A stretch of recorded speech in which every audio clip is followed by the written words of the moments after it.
हिंदू धर्म में जन्माष्टमी पर्व का विशेष महत्व है। यह पर्व भगवान श्री कृष्ण को समर्पित है।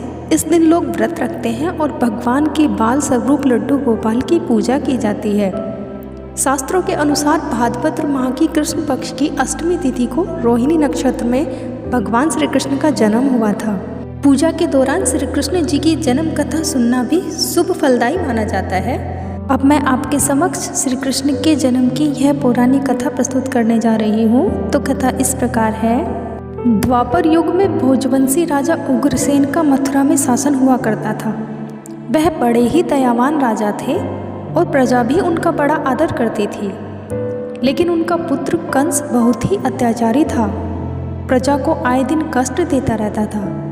जब राजा उग्रसेन को इस बात का पता चला तो उन्होंने कंस को बहुत समझाया, लेकिन कंस ने उनकी एक न मानी और एक दिन अपने पिता का विरोध करके उनका सिंहासन छीन लिया और स्वयं गद्दी पर बैठकर मथुरा का राजा बन गया।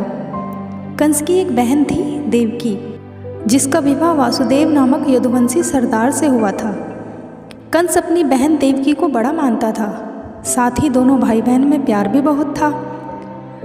एक दिन कंस जब अपनी बहन देवकी को ससुराल पहुंचाने जा रहा था, तभी अचानक रास्ते में आकाशवाणी हुई कि हे कंस, जिस देवकी को तू बड़े प्रेम से ले जा रहा है, इसी के गर्भ से उत्पन्न 8वां बालक तेरा वध करेगा।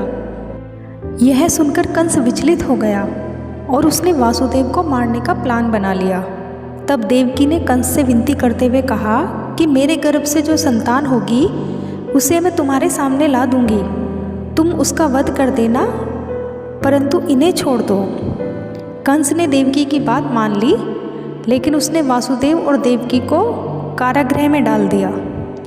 वासुदेव देवकी की 7 संतानें हुई और 7 को जन्म लेते ही कंस ने मार डाला। अब बारी थी 8वें बच्चे के होने की। कंस ने इस दौरान कारागार में वासुदेव देवकी पर और कड़े पहरेदार बिठा दिए। वहीं देवकी के साथ नंद की पत्नी यशोदा को भी बच्चा होने वाला था। उन्होंने वासुदेव देवकी के ऊपर अत्याचार को देखते हुए 8वें बच्चे की रक्षा का उपाय रचा। जिस समय देवकी को पुत्र पैदा हुआ, उसी समय संयोग से यशोदा के गर्भ से भी एक कन्या का जन्म हुआ, जो और कुछ नहीं सिर्फ माया थी। जिस कोठरी में देवकी वासुदेव को कैद किया गया था, उसमें अचानक चतुर्भुज भगवान प्रकट हुए। दोनों ने भगवान के चरण स्पर्श किए। भगवान ने देवकी वासुदेव से कहा कि अब मैं पुनः नवजात शिशु का रूप धारण कर लेता हूँ, साथ ही तुम मुझे इसी समय नंद जी के घर वृंदावन में ले जाओ और उनके यहाँ जिस कन्या ने जन्म लिया है उसे लाकर कंस को सौंप दो।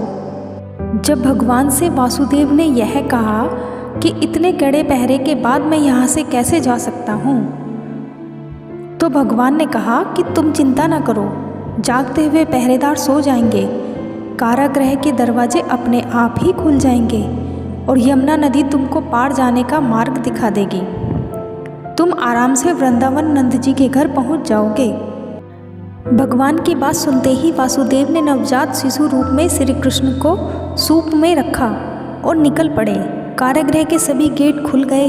इसके बाद वासुदेव यमुना को पार कर नंद जी के घर पहुँच गए, जहाँ उन्होंने नवजात शिशु को यशोदा के साथ सुला दिया और उनकी कन्या को लेकर मथुरा आ गए। वासुदेव के आते ही कारागृह के फाटक बंद हो गए। कंस तक भी वासुदेव देवकी के बच्चे पैदा होने की सूचना सैनिकों ने पहुंचा दी थी। कंस तुरंत बंदीगृह में पहुंचा। तभी उसने एक नवजात कन्या को देखा। उसने कन्या देवकी के हाथ से छीन ली और जैसे ही उसने उस बच्ची को धरती पर पटक देना चाहा, वैसे ही कन्या आकाश में उड़ गई और उसने कहा, अरे मूर्ख, मुझे मारने से क्या होगा? तुझे मारने वाला तो वृंदावन पहुंच चुका है और वह जल्द ही तुझे दंड देगा। कंस ने कई बार भगवान श्री कृष्ण को मारने की कोशिश की, लेकिन वह इससे नाकाम रहा। जब भगवान श्री कृष्ण युवा हुए तो उन्होंने अपने कंस मामा से युद्ध किया और उसका वध कर दिया। बोलो श्री कृष्ण भगवान की जय।